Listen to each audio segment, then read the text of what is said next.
काही काही भागामध्ये अतिमुसळधार पाऊस पडणार आहे, काही ठिकाणी अतिवृष्टी होणार आहे म्हणून अंदाज देण्यासाठी खास करून अंदाज देणार आहे. तर आज आहे 22 जुलै 2026. सर्वप्रथम आपण उत्तर महाराष्ट्राकडे वळू.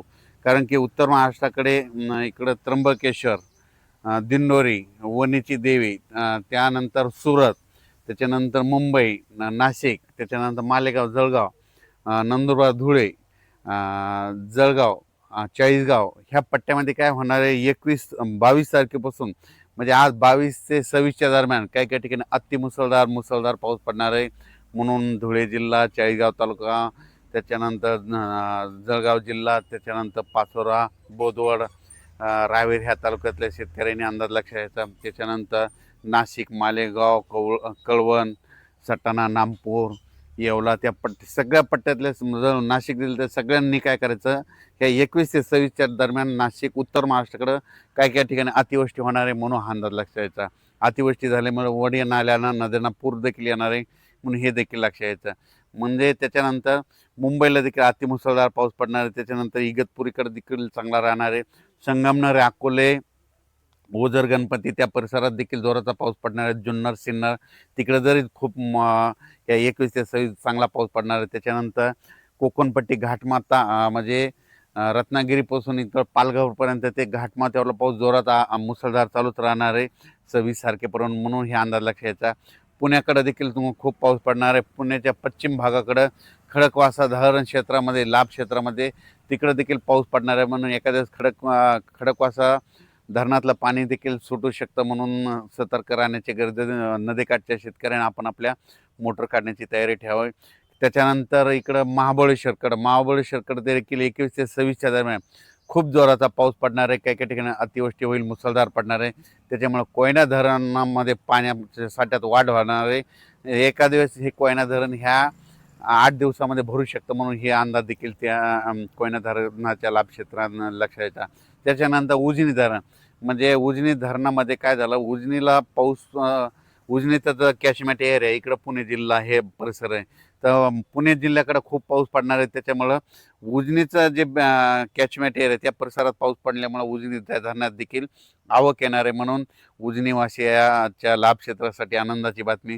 त्याच्यानंतर इंदापूर, पुणे त्या परिसरात देखील 21 ते 26 चांगला पाऊस पडणार आहे म्हणून अंदाज लक्षात यायचा. अहिल्यानगर जिल्ह्यामध्ये 22 तारखेपासून ते 26 जुलैपर्यंत चांगला पाऊस पडणार आहे म्हणून अहिल्यानगरच्या सर्व शेतकऱ्यांना अंदाज लक्षात ह्या पावसामध्ये कोणताही भाग वंचित राहणार नाही अहिल्यानगर जिल्ह्यातला म्हणून त्यांनी हे अंदाज लक्षात यायचा. पुणे जिल्ह्यात देखील कोणताही भाग वंचित राहणार नाही म्हणून हे देखील अंदाज लक्षात यायचा. त्याच्यानंतर सोलापूर जिल्ह्यामध्ये 26 तारखेपर्यंत पाऊस पडणार आहे, चांगला पडणार आहे. इकडं जसं अतिवृष्टी तितका नाही पडणार पण तुमच्या इकडं पिकाला लागेल तसा पडणार आहे म्हणून हा अंदाज लक्षात यायचा. त्याच्यानंतर बीड जिल्ह्यात देखील आज 22 तारखेपासून ते 26 जुलैपर्यंत चांगला जोराचा पाऊस पडणार आहे. काही ठिकाणी ओढे नाले वाहतील, काही शेतामध्ये पाणी साचेल, काही ठिकाणी रिमझिम पडेल पण 26 तारखेपर्यंत चांगला पाऊस पडणार आहे. बीड जिल्ह्यातला अंदाज लक्षात यायचा. जालना देखील चांगला पाऊस होणार आहे.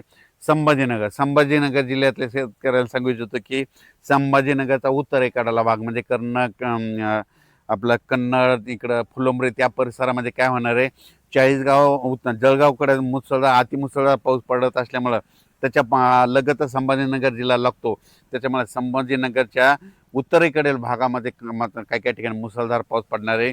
छोटे छोटे जे तळे असतील त्याच्यात देखील पाणी येणार आहे म्हणून हा अंदाज त्या संभाजीनगरच्या सर्व जिल्ह्यातल्या शेतकऱ्यांनी लक्षात यायचा. पैठण, इकडं कोपरगाव, राहता, शिर्डी ह्या परिसरात बी चांगला पाऊस पडणार आहे म्हणजे त्यांच्यासाठी आनंदाची बातमी. त्याच्यानंतर आपण परत परभणी जिल्ह्याकडे वळू. परभणी जिल्ह्यामध्ये आज 22 तारखेपासून तर 26 तारखेपर्यंत चांगला जोराचा पाऊस पडणार आहे. रिमझिम राहणार आहे, काही भागात जोरात पडणार आहे म्हणून हा अंदाज लक्षात यायचा. जिथं चांगलं ऊन पडेल तिथं जोराचा पाऊस पडेल म्हणून हा अंदाज लक्षात यायचा.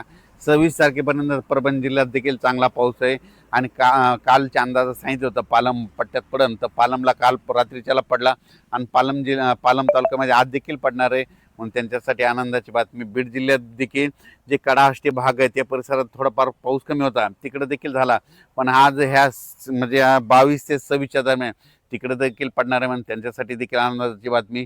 लातूर जिल्ह्यात देखील ह्या 6 दिवसात चांगला पाऊस पडणार आहे म्हणून त्यांच्यासाठी आनंदाची बातमी. त्याच्यानंतर नांदेड जिल्ह्यामध्ये देखील पाऊस पडणार आहे. जे वंचित गावं तालुके राहिले तिकडे देखील सगळीकडे पाऊस काल झाला आणि त्याच्यातून जर काही शिल्लक राहिले असेल तर तिकडे देखील 26 जुलैपर्यंत चांगला पाऊस पडणार आहे म्हणून हा अंदाज लक्षात यायचा. त्याच्यानंतर हिंगोली जिल्ह्यात देखील आज म्हणजे 22, 23, 24, 26 तारखेपर्यंत चांगला पाऊस पडणार आहे म्हणून हे लक्षात यायचं. त्याच्यानंतर इकडं आपण सगळ्यात महत्त्वाचं नागपूर जिल्हा, भंडारा, गोंदिया त्या परिसरामध्ये मात्र मुसळधार अतिमुसळधार पाऊस पडणार आहे म्हणून हे लक्षात यायचं. ते लो प्रेशर इकडं अमरावतीकडून जात असल्यामुळे अमरावती जिल्ह्यात देखील मुसळधार काही भागात पाऊस पडणार आहे म्हणून त्यांनी लक्षात द्यायचा.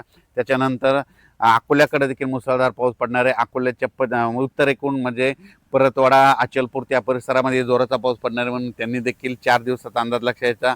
त्याच्यानंतर सगळ्यात सांगायचं झालं तर म्हणजे मध्य प्रदेश, महाराष्ट्राच्या बाजूला मध्य प्रदेश आणि इकडं गुजरात आहे.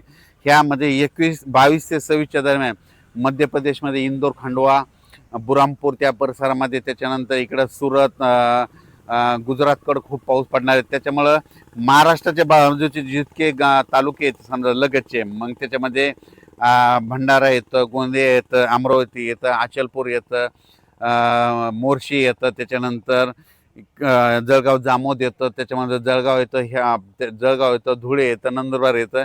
त्याच्यामुळे त्या राज्यात मध्य प्रदेश, गुजरातकडे खूप अतिवृष्टी होणार आहे म्हणून त्याचा असर महाराष्ट्राच्या ह्या बॉर्डरच्या शेतावर पडणार आहे म्हणून हा अंदाज त्या शेतकऱ्यांना अंदाज लक्षात यायचा. कारण की तिकडं मुसळधार म्हणजे आपल्या मध्य प्रदेश आणि गुजरातची जी सीमा आहे तर त्या सीमालगतचे जितके तालुके आहेत आणि जितके जिल्हे आहेत त्या जिल्ह्यामध्ये मात्र अतिमुसळधार पाऊस पडणार आहे म्हणून त्यांनी देखील अंदाज लक्षात यायचा. त्याच्यानंतर बुलढाणा जिल्ह्यामध्ये घाटमाथ्याच्या खाली म्हणजे इकडं जळगाव, जामोद, इकडं नांदुरा त्या परिसरामध्ये देखील मुसळधार पाऊस पडणार आहे म्हणून त्याच्यासाठी आनंदाची बातमी. इकडं चिखली, बुलढाणा, खामगाव, मेकर तिकडे देखील चांगला पाऊस पडणार आहे. रिसोडकडे देखील 26 तारखेपर्यंत चांगला पाऊस पडणार आहे म्हणून हा अंदाज लक्षात यायचा. सांगायचं झालं तर यवतमाळ जिल्हा, गडचिरोली, चंद्रपूर तिकडं मात्र सगळीकडे पाऊस चांगला राहणार आहे म्हणून हा अंदाज लक्षात यायचा. त्याच्यानंतर राज्यात परत पाऊस कधी येणार आहे तर राज्यात तुम्हाला सांगू इच्छितो 27च्या नंतर राज्यातला थोडाफार पावसाचा जोर कमी होणार आहे. ऊन थोडंफार विश्रांती घेईल, 2-3 दिवस विश्रांती घेईन आणि त्याच्यानंतर 31 जुलैपासून ते पुन्हा 4-5 ऑगस्टपर्यंत, 31 जुलै ते 5 ऑगस्ट परत त्या 5 दिवसामध्ये परत पुन्हा राज्यामध्ये थोड्या पावसाला सुरुवात होणार आहे म्हणून हा अंदाज सर्व शेतकऱ्यांना लक्षात यायचा.